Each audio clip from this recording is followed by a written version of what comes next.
Empyre issue 5, the second last issue of the big Marvel event. And this issue, kind of for me, like we're hitting to the end point. We're hitting to the finale, right? And reading this issue, I just felt like there's too much going on.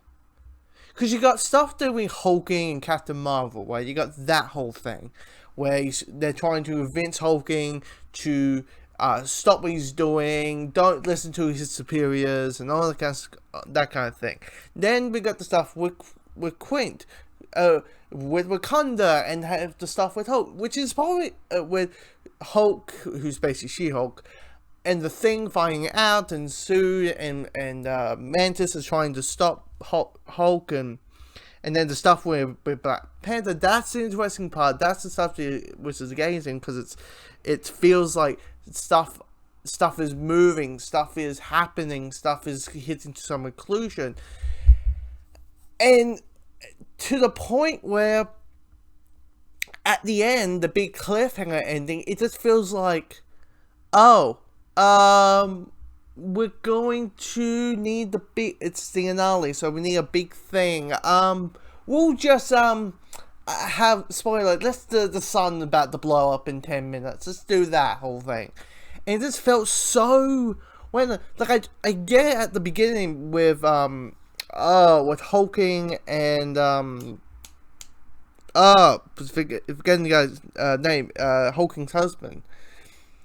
How they're exploring a relationship and trying to tell stories about that, and trying to introduce this character into the story, but it just felt too little too late. I think the idea of, like, okay, we're gonna have the Queen and the Scroll colliding, right?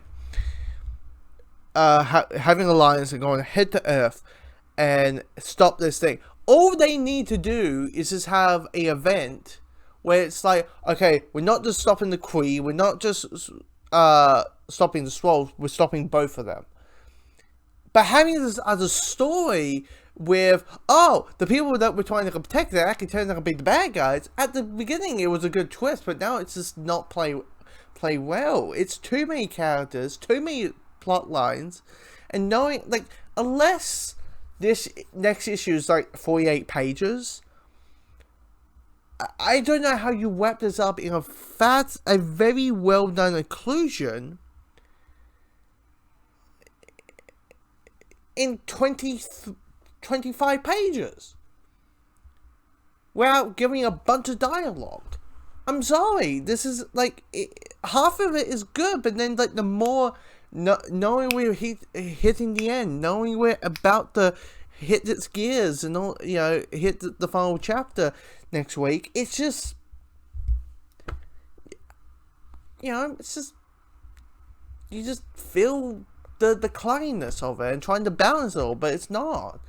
And that, so, yeah, and that's the idea of Hulk just being dead, and Thing doing the whole thing, I'm the immortal thing, because turns out they're trying to do, I haven't read it, but it's kind of like zombie, like, you can't kill the Hulk kind of thing, you know, he's like, he'll never die, he's kind of like Wolverine, like, Banner can die, but not Hulk kind of thing.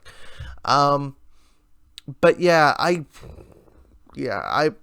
one more issue next week, at the end, and probably I'm just not gonna feel it, unless there's something big, like, you know, spoiler, a character dies, and I'm like, I wouldn't be shocked that, you know, till Black Panther 2 comes out, or next issue they're going to come back, or have the big reveal or something. It just doesn't.